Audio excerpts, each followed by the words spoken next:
Good afternoon, everyone, and welcome. I'm John Palfrey, and I am your head of school at Phillips Academy. I would love to welcome you today to the State of Academy webcast. For those who are in the room, welcome and thank you. These are the reunion classes primarily of whose years end in zeros and fives. So a shout out and a thank you to all of you for being back. There are faculty emeriti in the room, there are current faculty and others streaming in as we begin. I also just want to acknowledge all those who are joining us by webcast. This event is being webcast live now, and just so you know, it will be on the record forever and ever on the internet, so watch what you say and do, and know that you are online. I'm joined this morning by two colleagues, Trish Russell, veteran member of the faculty and Dean of Studies. We're also delighted to welcome John Berman, class of 1990, one of the reuners and also a well-known TV personality, a CNN anchor. He's also added to his illustrious resume recently by being a Celebrity Jeopardy champion, which is very exciting. Congratulations. That was a condition of me doing it. I made sure that he mentioned the Celebrity Jeopardy thing. I wouldn't do it unless that was mentioned, so no. He did not put that in my talking points. A couple of quick housekeeping items as people continue to stream in, and I'm delighted that you've all come in from a truly beautiful sunshiny day to join us.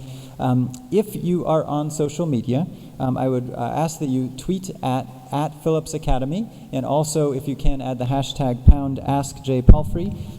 Anyone in this room also in Cochran Chapel is free to ask questions. The way we're going to do it, just so we can manage the flow, is through some cards that Debbie Murphy is going to be bringing around to you, and fill them out and pass them down, and then we will do what we can to answer as many as possible. If you do have a question that is not answered today, I am not ducking it. We are not ducking it in any way, and I'd be happy to talk to you one-on-one or talk it through afterward. In terms of the program overview, we will go for 45 minutes precisely. There are many other fabulous things to do this weekend, and also that's when the webcast will cut off. And I will begin with relatively short comments about the state of the school in a general sense, and then we will go to your questions. I hope to spend more time on your questions than on my comments. From the perspective of the head of school's office, and I think from the trustees, I can speak for them, although if there are trustees in the room who at any point wish to correct me, you're welcome to do that as my bosses. I'm pleased to report that the Academy is in very, very strong shape, and that we are in a strong position both in terms of the finances of the Academy and also in terms of our educational program. I am often reflecting on the nature of my job in terms of the various things I have to do, and sometimes think of it as being both the CEO, the Chief Executive Officer of a very important, nationally significant $100 million a year nonprofit on the one hand, and also being the head teacher of an academic institution on the other. So I'll use those terms to describe two sides of the Academy, both of which I think are very important and of course are supporting one another. In terms of the benchmarks that guide our school, the things that we look at every year to make sure that we believe we're on track, we affirm each year, and we affirm again this year, our effort to be a need-blind school. We are in our 8th year admitting a need-blind class. That means that whenever someone applies to Phillips Academy, we do not look at whether they can pay or not before we make an admissions decision. We're the only school that is doing that in our peer set, and I think it's a truly extraordinary thing. And I think we start there because of its depth of importance to our program and the extent to which that drives many of our decisions. 47% of the students that we have here receive financial aid today. The average scholarship award combining boarding and day students is $39,400, and in terms of the full tuition that we charge, it will be this coming year $50,300 for a boarding student and $39,100 for a day student.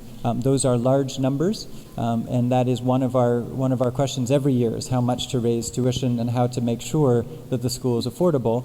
One way we do that, of course, is through financial aid, but we always seek also to minimize the rate at which we raise our tuition. We are among our peer schools at the very low end. Exeter and Andover are the two cheapest of schools, but it still is an extraordinary amount of money, and we can come back to that question later. We continue to see enormous demand for the places at Andover. We had over 3,000 applicants from a record-breaking 95 countries this year. That resulted in an admissions rate of about 14%.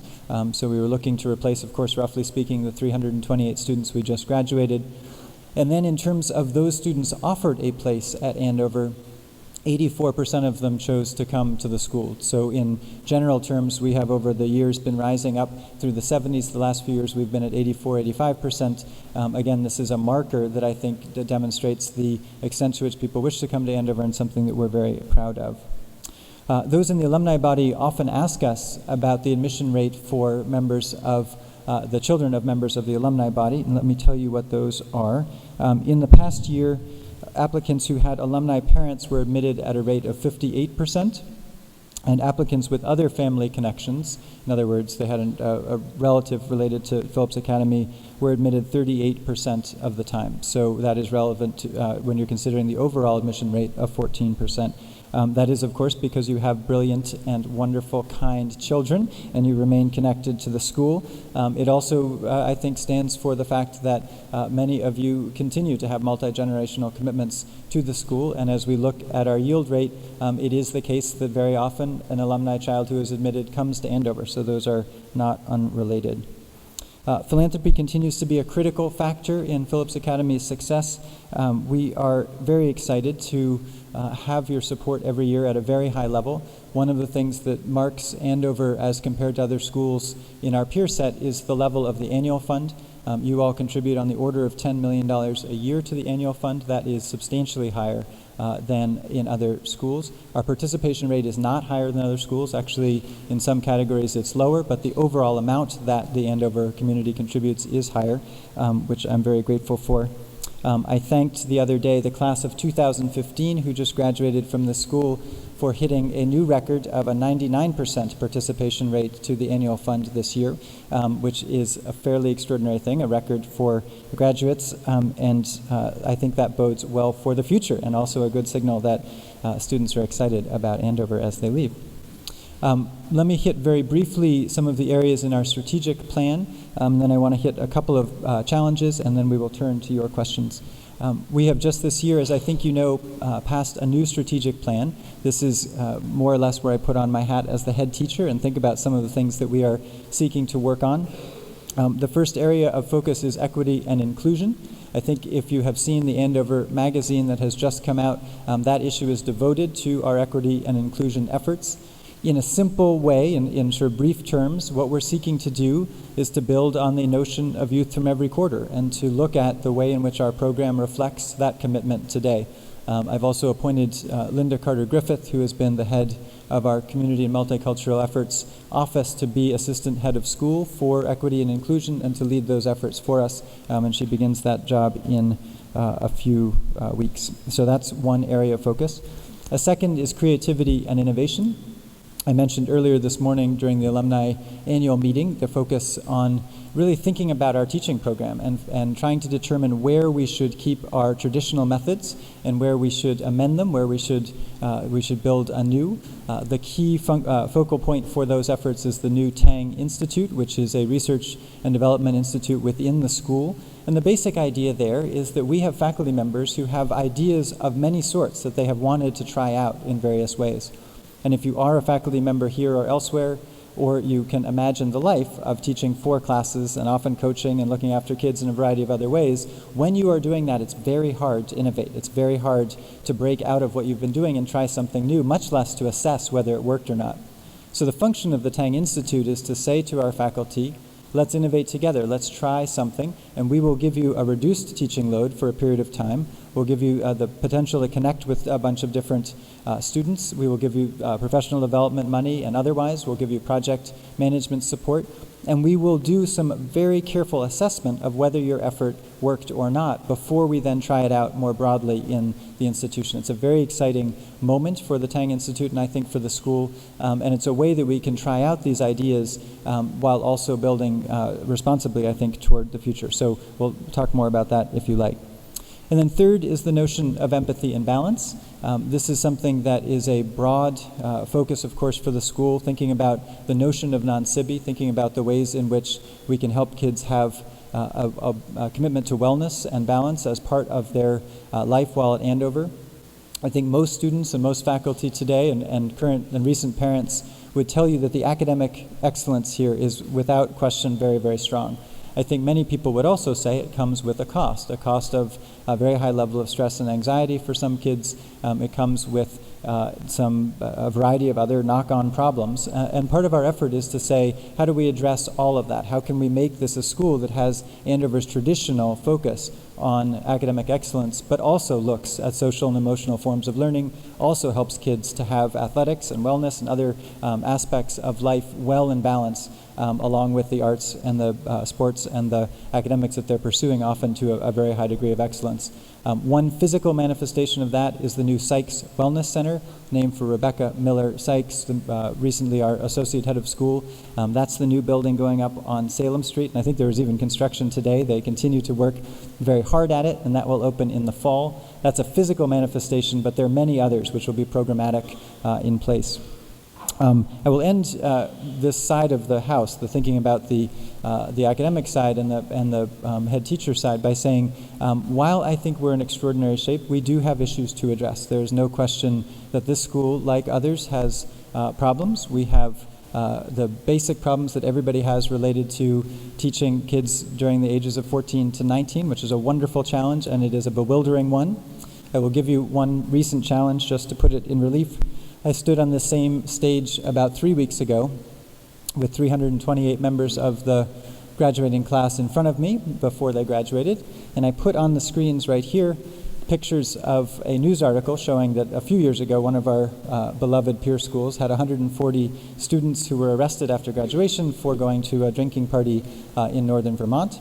And I said, don't do that. And I can say I said a variety of other things associated with it, which were very direct.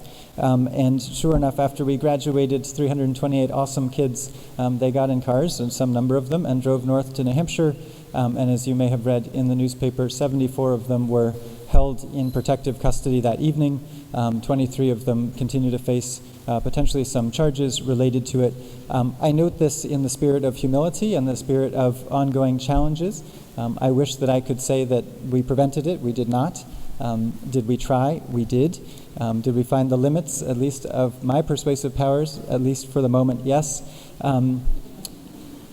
I note this not in jest in any way. It's a serious matter and a thoughtful matter, but it's also one where I recognize, even when I can say to you, this is a school in extraordinary shape, a school with great values, a school with amazing kids, a school with our choice of kids and of faculty members in many respects. We have work to do always, and part of the wonder and the challenge of it is the fact that we are imperfect, and we continue to strive toward making it ever a better school. And I think that's actually what has kept us in business for 237 years, is that commitment and that humility. With that, Mr. Moderator, if I might, I will turn it back over to you. Well, thank you very much. Also, I should say, 74 is half as many who got arrested a few years ago at the other school. So you affected a 50% reduction. So that's something. They told me if I moderate and I get the first question. Before I ask the very first question, just a quick story, particularly for the people who are here for their 25th reunion. About 3 weeks ago, I was at an event in Boston, a charity event. I was there with my family. And in through the door walked someone who looked exactly the same as he did 25 years ago. And it was Don McNamara. And my reaction is probably what all of yours would have been too, which is I got very, very nervous, and I assumed that he had caught me, finally. But actually, he looks terrific. It was great to see him, and I told him I was coming to the reunion, and he sends his best to everybody. So Dr. McNamara says hello. The first question I have for you, we are of the same age, which is interesting to have a headmaster at your high school who's your age. But you went to Exeter. You graduated 90 from Exeter, and you've been here for 25 years now. So it's pertinent to us in our class again. What's the biggest difference between 25 years ago and today at Phillips Academy? I'm going to start that by saying I think there are a number of things that are very much the same. There are a number of things that are very much the same, and those are things that are core to what we do here. The things that I would say in my tenure have changed are the level of student worry, and John referred to this. I think kids come here a little more nervous. About what? They're nervous about their futures. They're nervous about the world. They have a lot more information coming at them at a much faster rate. They know instantly what's going on everywhere in the world. They walk into class and they know what's just happened in the Ukraine. That's different than it was when I got here. They also know what their friends are saying to them and thinking about them in pretty short order. So they have a great deal of interpersonal and social stuff to deal with. They have all that's going on in the globe to deal with. We've never had more students who are on financial aid than we have today, which means their financial futures are not nearly as secure as they might have been generations ago. And as we all know, getting into college has changed. The landscape there is different now than it was 5 years ago, is different than it was 10 years ago, and is certainly different than when I arrived here 25 years ago. So I would say we're very cognizant of our job, not just to teach our kids in the classroom and to be their house counselors and to be their coaches, but also to really help them become more reflective about what is it you're worried about, how is it you want to work through that, how can we help you to learn. So our biggest challenges, I think, right now are supporting our students through some challenging times, which adolescence has always been and is only more so now. We had a Twitter question from Christian Herzeka, and the question was, Phillips Academy's costs and its rate of growth, are they an existential threat to the continued success of the Academy? And let me just broaden that out a little bit. And if it's not that, what is the biggest existential threat? I think it's a very good question, and I would just say in short, I agree with everything Trish said on the 25-year thing. It's of course impossible to compare Exeter and Andover in any way, but in particularly over a 25-year period. But one short form of it would be the existence of that payphone in the dorms versus the mobile phone, and what that means in many, many different dimensions. That would just be a short form, kind of hashtag-y version of the answer. With respect to Chris's question, which is a great one, I think the existential threat for any educational institution is the model. And it is basically saying we have continued to raise tuition higher than the rate of inflation in the economy broadly. We try very hard not to do that. But within educational institutions, our primary cost driver is, of course, salaries. We are paying teachers and other staff. There are about 600 people who work here at Phillips Academy, and the rate of growth in salaries and healthcare benefits and other things is higher than the general CPI in the economy. So that is a huge challenge for these schools. I think going one level further up is the meta question that I raised this morning at the alumni meeting, which is when things are going very well, do you just continue to do them exactly as they are? And I think the big issue is there are major things happening in the world external to schools and external to these schools, globalization, technology, these financial questions and financial uncertainty and problems that the middle class might be having and otherwise. Those are threats that I think we ignore at our peril. And I think the question is, how do we build upon the great tradition we have and evolve? And then I think ask the question, do we need a revolution in addition to that evolution? That's our existential question, I think. I like this question because it was very, very specific, from Abigail Selden on Twitter. What are we doing to bring the Peabody Museum to students? It's funny because I think I was probably in that building 3 times in 4 years when I was here. It's a beautiful building, but no one goes inside as far as I can tell. And that's a wonderful question, and thanks to Abigail for sending that in. The Peabody Museum, like the Addison, like the archives, the Knaffel map collection, these are all incredible resources that my colleagues and I have been working hard to integrate into courses. And we have wonderful collaborations with a whole range of subjects. Right now, for example, the Peabody Museum has participation in 3 of our Learning in the World programs that are in the field today. The PECOS Pathways program, which has been running for many, many years. We have a WACA program, which is in Peru, and a program run through the French department and the Peabody Museum in France called Payette. And these are 3 programs with Phillips Academy students on them right now, out in the field, run by our teachers, that all have an archaeology component. So that's one piece. In addition, I think, to hosting a lot more events in the Peabody Museum. Work Duty, I'm told now, some of you probably remember Work Duty from your time here, it still exists. Johnny Mop. It was a Johnny Mop. We had a Johnny Mop, right? I'm not making that up. Yeah, thank you, class of 1990.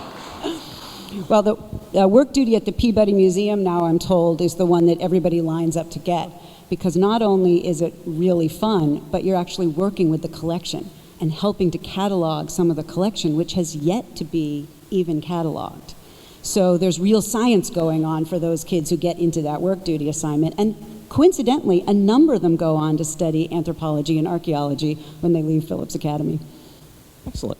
So, from Faye Rottenberg on Twitter, how is Phillips Academy embracing new models, tools for alumni engagement, and to what effect?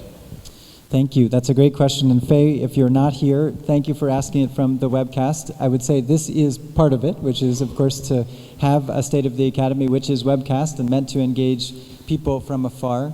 We're very excited about the use of a new application called EverTrue, which our graduate Jesse Bardo and others have been building. If you do not have that app on your smartphone, I urge you to download it and use it now.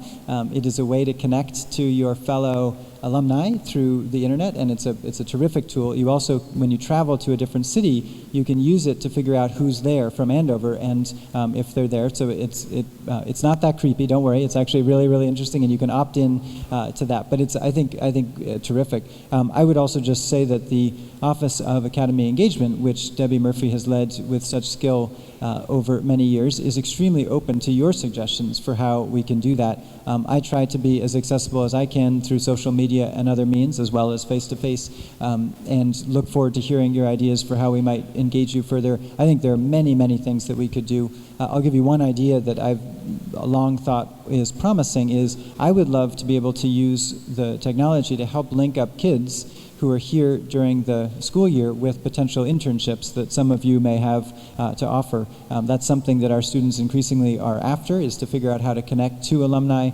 and to do so around work. That's something that we do sort of by hand, and Debbie is very effective at that. But I think we could grow that program in effective ways. It's not totally simple, but it's an idea and one that I think we can build on, and technology is a part of it, and there are other ways to get it done too. If you have cards, turn them in. If you have questions, please fill them out, turn the cards in. We'd love to get more questions here. Here's a question, there's no name on it. Do you worry about faculty wellness and burnout? You addressed this a little bit as a sub-question to that or a follow-on. Again, what's different about being a faculty member here now than when we here in this room attended the school?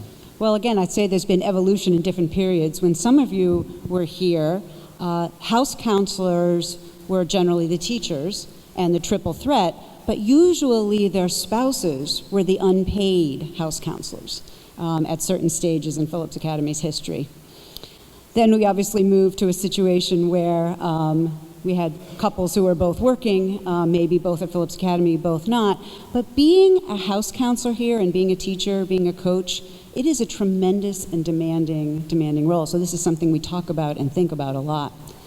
I think Phillips Academy has done a good job in balancing this. I believe we are still one of only a small number of schools that recognizes house counselors by giving them a course reduction.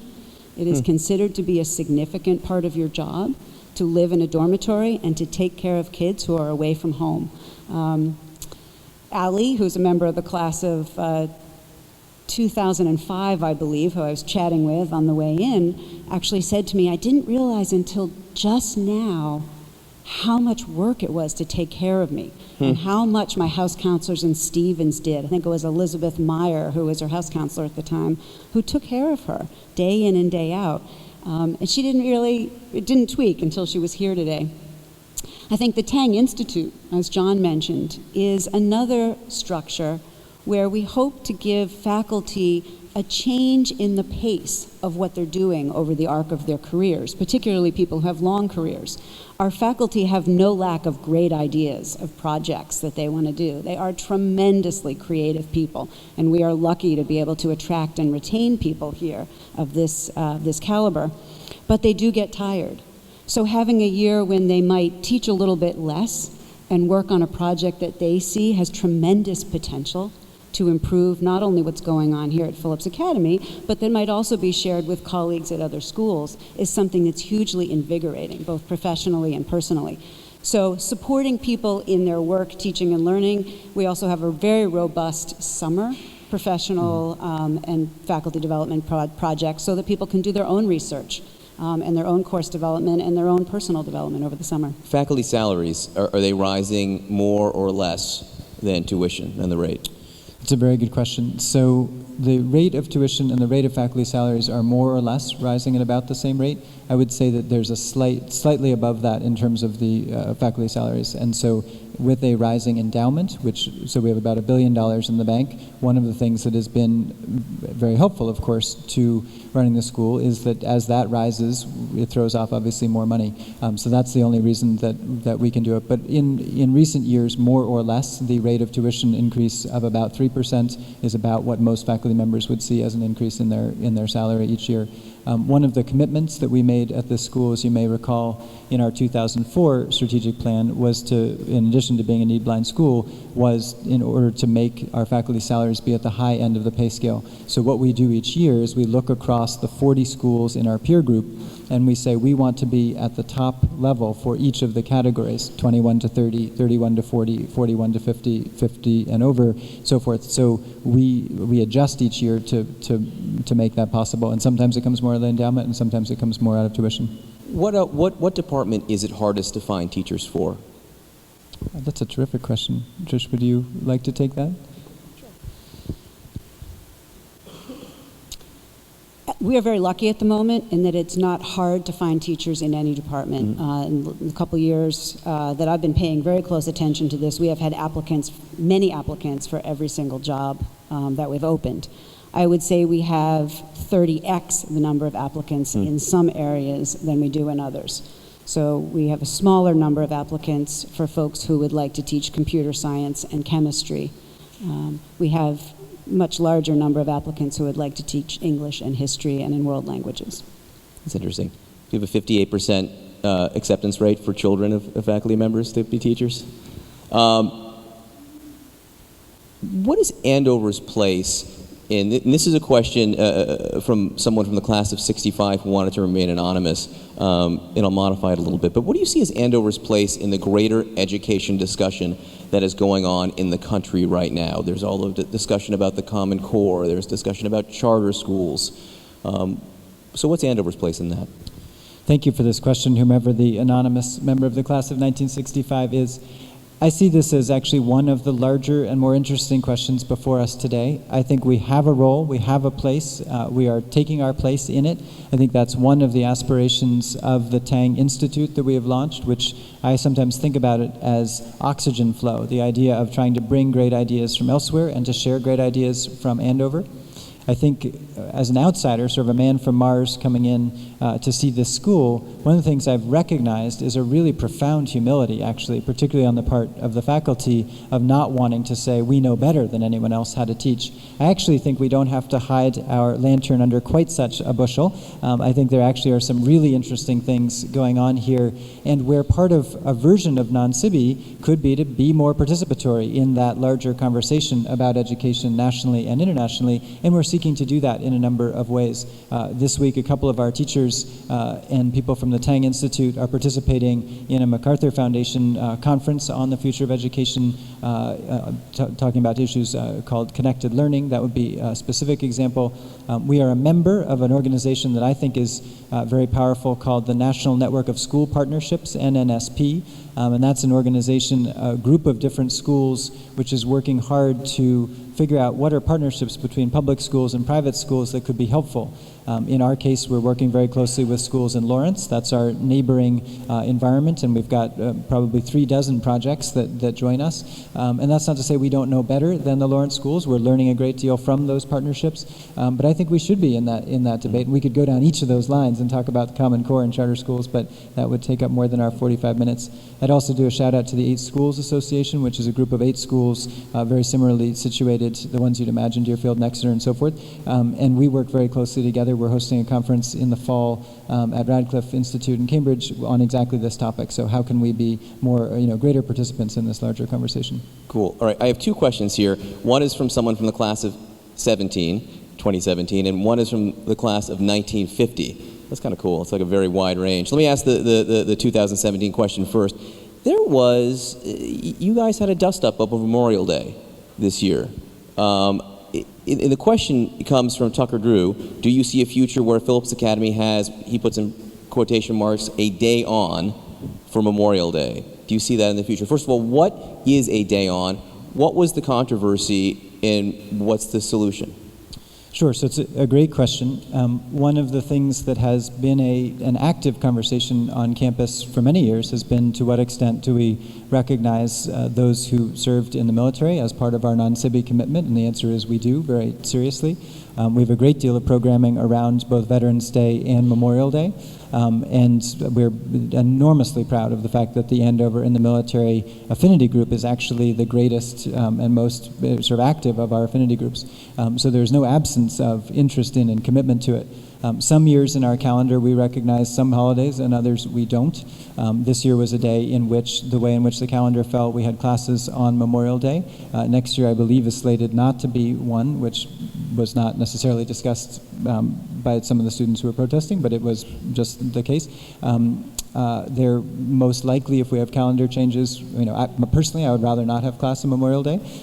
For those who know I teach American history, I gave my kids a day off and said, you need to pay attention to the people who died in a variety of wars in American history and spend your time thinking about just and unjust wars and the notion of service and so forth. So many of us had many ways of acknowledging it. I would also say that there were a variety of things that we structured, which were taps played at the bell tower and many things over the course of the day. There were also a number of students who protested on the steps of Sam Phil, for which I give them credit. And so I think the question is, what's the right way for us to acknowledge Memorial Day and Veterans Day, for that matter? And I think the answer is we do and we must. Should we always have it as a day on in that particular way? Part of it honestly has to do with how the calendar falls, and I think we can and should do more, and clearly the community said that they wanted to do more, and we'll figure that out. This is from Alex Pausley from 1950, class of 50. Is Andover the right school for kids who are just average, or do you want only super kids?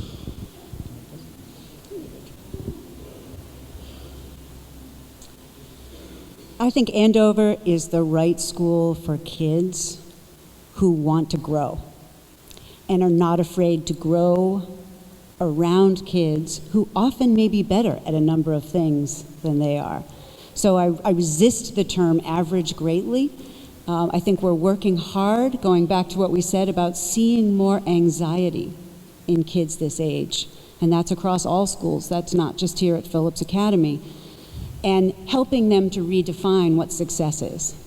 And one of the Tang Institute projects that we're most excited about is really doing some experimenting in, can we influence kids' definitions of success and how they feel about how they're growing and learning.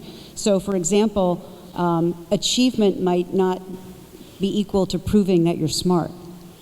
Success does not mean that you don't make mistakes. And these are things that we're going to have to teach kids. So even saying that someone, I think, is average is problematic at this point. I think our admissions office, and I see Jim Ventry over here, does a tremendous job of figuring out who are kids who apply to Phillips Academy who will thrive here. And once Jim and his team give a kid the thumbs up, we can be pretty sure that they are going to be able to succeed here.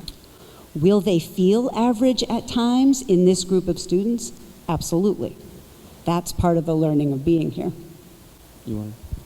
This is such an important question that I'm going to double up, if that's okay, and add to what Trish said. And again, I agree totally with what Trish just mentioned. It's something we talk about very, very frequently. What are we looking for in a student at Phillips Academy? And then what are we trying to do educationally for those kids? I think one of the core elements is that a student has to have strong intrinsic motivation to succeed here. So a student who is indifferent as to their studies, is not seeking excellence in some element of the arts or athletics or community service or whatever it might be, I think will find it very hard here, honestly. I don't think that's necessarily what the questioner meant, but I actually think that's more important as to the scale. So it's less, is it the student an average student in terms of their SSAT scores or their grades? It's more, what do we see that kid has in them, and do they want to do this program? Let's be very honest, this is not a normal high school. It's not a normal high school experience. It's a very demanding one, and we think that's appropriate. We think actually part of the story is the rigor and trying to have kids reach. We want to support kids better and to ensure that they do so with less stress than they do today, but it is a demanding curriculum, and I actually think if we let it not be, that would be a mistake. Well, when we were here, I don't know if it was a mythical figure or not, but I remember hearing that the students who come as freshmen or juniors or whatever we call them here, only 60% graduate. What is the attrition rate for kids who come as freshmen? So the attrition rate for Phillips Academy has never been lower than it is today on record, and it's 1.9% attrition rate. So the vast majority, 98.1% of the kids starting Phillips Academy end with a degree. Now, do kids go on leaves of absence? They do, and that's good and bad. That's actually a tricky thing for us to manage sometimes, but they do often come back and end up thriving. Our discipline system is a multiple strike system, so a student who has a first instance, for instance, of drinking is, the vast majority of the time put on probation and so forth. So I think we have a very different approach to getting kids across the finish line. I also would credit what Trish just said about the admissions office, which is we are extraordinarily lucky that we get so many talented applicants for the admission in the admission process that we're admitting kids who are enormously capable. I should say the other piece that is so, I think, important about the admissions process is that there's a screen for kids who are nice. So there's a rule that said if you are not nice, you cannot come to Andover. And I actually think this is one of the things that allows us to have a very strong community that can come together in important and challenging moments, because I think the kids have a version of non-SIBI in them on which we can draw. So we really do resist admitting just the kids at the very high end of the SSAT scale. The fact that you got 299s on your SSAT means extraordinarily little, actually, I think, relative to the admissions process, and that's, I think, a terrific thing. Greg Duration from the class of 1990 asks, could the panel address how the curriculum has changed over the last 25 years? Well, I see Will Watson back there, who did a terrific summary of this morning in a wonderful session that he and Tony Harry and Caleb Woodhouse planned. And we looked at just that. And I would say that, and I will ask them to chime in as well, I think I would say that the major changes are in the number of electives, especially in the senior year. There are many more choices for kids to make. Overall, we actually have fewer required courses and more electives than we did in 1950. I think that's the most significant change. That's a great change. I like that. This is a question from Celia Lewis, class of 2010, and I'll adapt it slightly. What's the one thing if you could change one thing right now, what would it be, and what's the obstacle to making that change? Wow, I promised Trish that I would take the incredibly hard question, so I guess this one comes to me. It's a great question.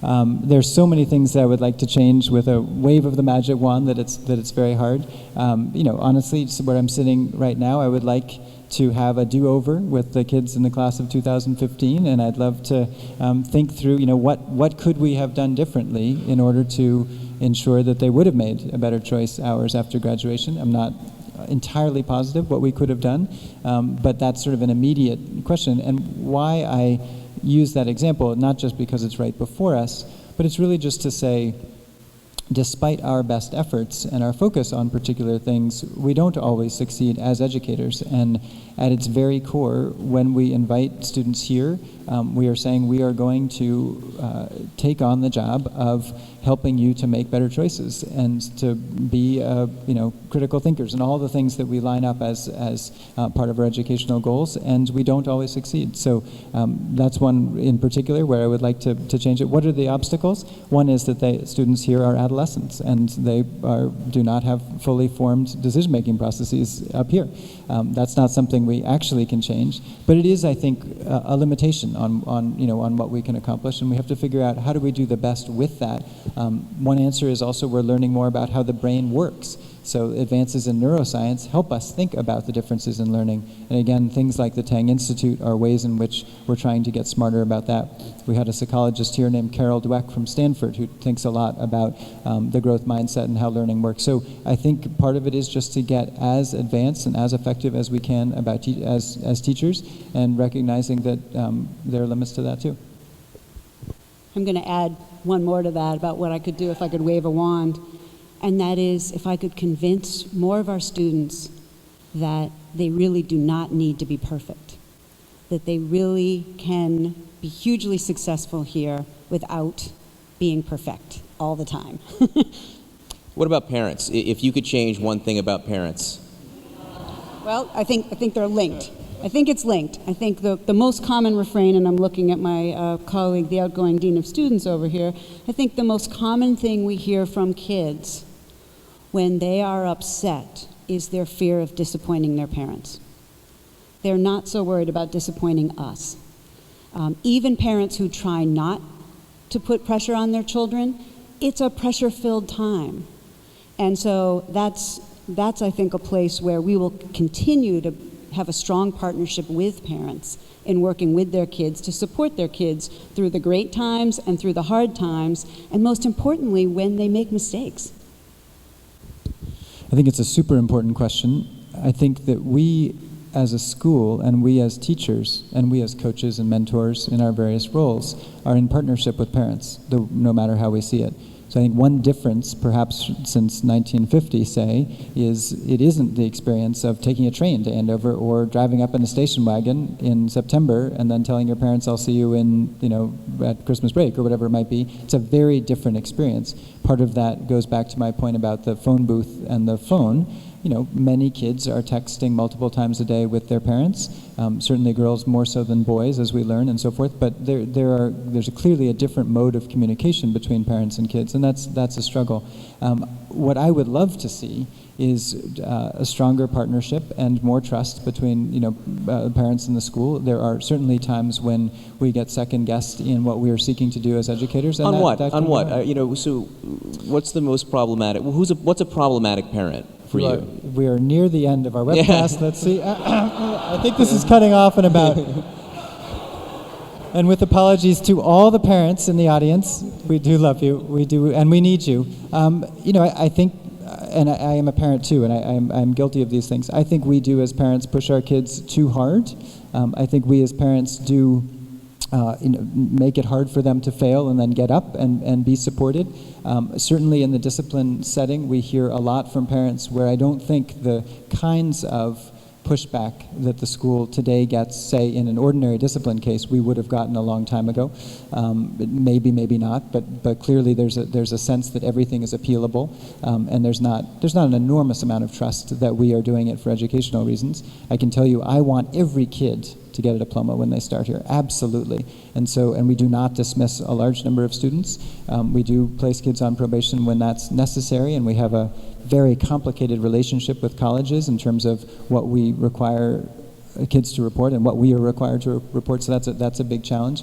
I would just say that parents ought to trust their kids more, if possible, and trust us more and be in partnership with us, and that happens the vast majority of the time, and that's great, but not always. And I think that actually it relates to your question about teacher and school burnout. It is the most exhausting and painful thing. We are here working 24/7 because we want to and we love these kids, but when you are getting pushed very hard by parents consistently, as we do, that does contribute to teacher burnout. And the fact that anybody can email and send a very nasty email anytime, or text or call to any teacher at any moment, including in the middle of the night, when you're up actually looking after that kid, that can be a very significant source of burnout. So all of these things actually are related. I don't blame the media, but the media does not your kind of media. I don't blame the medium as in the technology. Sorry, I don't blame the fact of the internet or phones, but the behavior that we all use with these devices does lead to exhaustion and other things. So we are, I think, coming to our end, but I don't know if you want to... No, I think we're out of time. What's your favorite alumni class? Oh my gosh. All of the ones that are in the room or watching right now, you are awesome. Zeros and 5 and all the other ones that are on the webcast. And for today, it's 1990 because John Berman, you've done such a great job as our moderator. Thank you.